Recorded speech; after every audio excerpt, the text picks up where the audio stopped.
There's a moment people don't talk about much. When you finally start working out again, you show up and you push through it. You do what you're supposed to do. And instead of feeling energized afterwards, you feel heavier. Not sore, heavy. The rest of the day feels slower. Your focus drops earlier. You need more caffeine than usual just to feel normal. And the next morning, you get up feeling harder than before you even exercised. So that makes you think, I'm just out of shape. I need to push harder. My body needs to hurry up and adapt. But sometimes fatigue isn't adaptation. It's a signal. Your body isn't responding to the workout itself. It's responding to what your workout just told your nervous system about the rest of your day. Think about this. Your body doesn't separate exercise stress from life stress. It adds them together. Deadlines, decisions, sleep debt, emotional pressure. Then you introduce physical intensity. Your brain doesn't label that as fitness. It labels it as total demand. If total demand exceeds recovery prediction, your system lowers energy output afterward. Not to punish you, to protect stability. Now, before the first rep, your brain estimates cost. If it believes the effort ends clearly, it allows energy to release.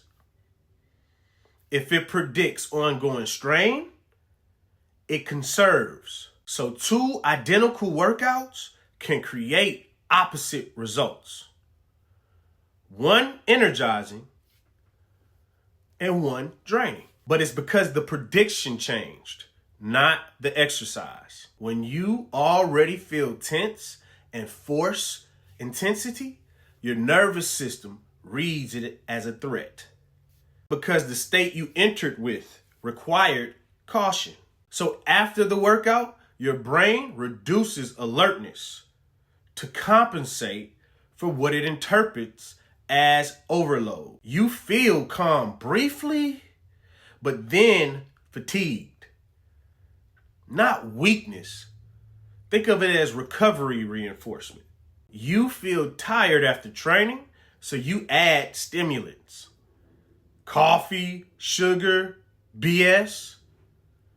Your energy rises artificially and then crashes early. So next workout feels heavier again. Now you believe you need more effort, but each repetition confirms to your brain that exercise equals depletion.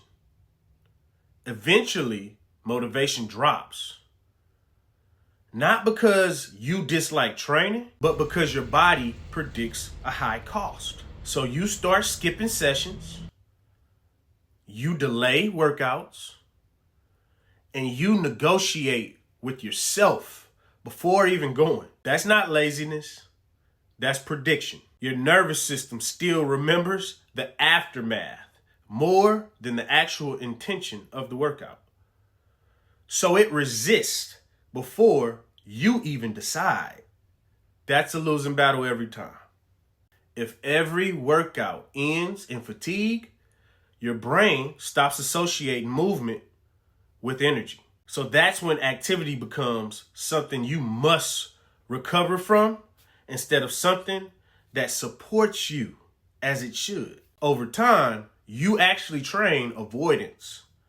You lower your expectations and you design routines around being drained. Eventually, you believe exercise just exhausts me. But that was a belief you trained. It was not discovered. Your body doesn't reject exercise. It rejects unpredictable demands. When effort feels safe, energy naturally follows. When effort feels threatening, conservation follows. So the goal isn't more intensity or intensity first. It's regulation first. movement must signal capability before you increase the challenge. So what changes first? You won't suddenly feel hyper after training. You'll stop crashing, your focus will last longer, your recovery will actually shorten, and your workouts will stop costing you the rest of your day. That's when exercise becomes sustainable, and sustainable helps you with your goals. So right now, you may be thinking you need better programming, but often what it is you need a better entry state. Each session entered tense reinforces fatigue. Each session entered regulated reinforces energy. Both compound though. Most people don't quit exercise because they hate movement or exercise itself. They quit because the rest of the day feels worse after they do it. Example, you finish a session and instead of momentum, you feel like you used tomorrow's energy today. So you start scheduling workouts around your recovery time instead of around your life. You hesitate doing anything demanding afterwards. You plan less for your evenings on the day that you work out. You actually avoid stacking responsibilities near your training days. Not consciously. Your brain is adjusting to what it believes training is costing you. And slowly, exercise moves from support to interruption. Most advice responds with recovery tools, more stretching, more supplements, more rest days. But the fatigue often begins before the workout even ended because your nervous system predicted the overload, not the damage. So you're trying to repair muscles when the real issue was prediction of demand. If the brain expects the next hours to require caution, it lowers alertness early. It's a natural response. You experience that as exhaustion, even though physically you still feel like you could perform. Two people could do the exact same workout. One leaves energized, the other leaves drained. But the difference isn't fitness level, it's interpretation. If effort feels comfortable and containable, energy is released. If effort feels extending beyond your control, energy is restricted. Containment creates readiness. Uncertainty creates conservation. Your body doesn't need easy workouts. It needs predictable ones. If your training repeatedly signals strain, your brain actually learns to guard your energy before sessions even begin. You feel heavy before even warming up, and that's a response. You require stimulation to start. You negotiate even showing up, and eventually consistency drops. Not because discipline disappeared, but that's because your nervous system is preventing a cost it remembers from last time. You didn't lose motivation. You trained caution. Here's the truth. If workouts keep ending in fatigue, your brain stops pairing movement with capacity. So physical activity shrinks altogether. You actually avoid spontaneous movements. You'll choose convenience over strength. You'll rely more on rest than resilience.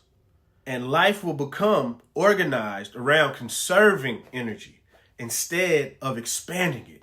And over time, you'll begin to believe, my body just gets worn out easily. But that conclusion actually came from the repeated signals teaching your nervous system to expect depletion, not from your true capacity. When training begins in regulated states, the brain predicts completion instead of a threat.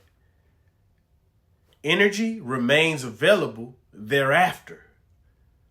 You feel steadier and not wired. You naturally move more during the day without even thinking about it. Your recovery shortens because your conservation is no longer needed.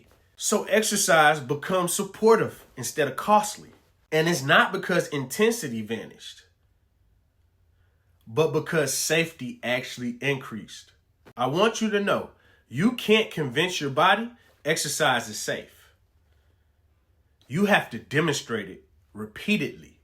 That's rhythm. A brief, regulated entry before exercise or movement teaches the nervous system that effort won't spiral. Repeat it often enough, the prediction shifts before you even start. Then your motivation returns naturally. And it's because your brain expects energy after training, not a loss of it. So the decision isn't whether to exercise more. It's whether you keep reinforcing depletion or start reinforcing capability. Each 10th session trains your fatigue. Each regulated session trains your energy and flow. Doing nothing actually still trains that first pattern, but practicing trains the second one. Before you leave this video, you're going to decide once. Take one slow breath, type reset down in the comments, and then go to the link in my description. There you'll find the daily reset rhythm. That shows you how to start each movement in a state that lets your body give energy back instead of taking it. So decision first, practice second. Remember this, exercise doesn't drain you. Unassigned demand does. When your nervous system trusts your effort, movement stops costing your day and starts propelling it. This is Whole Life 180.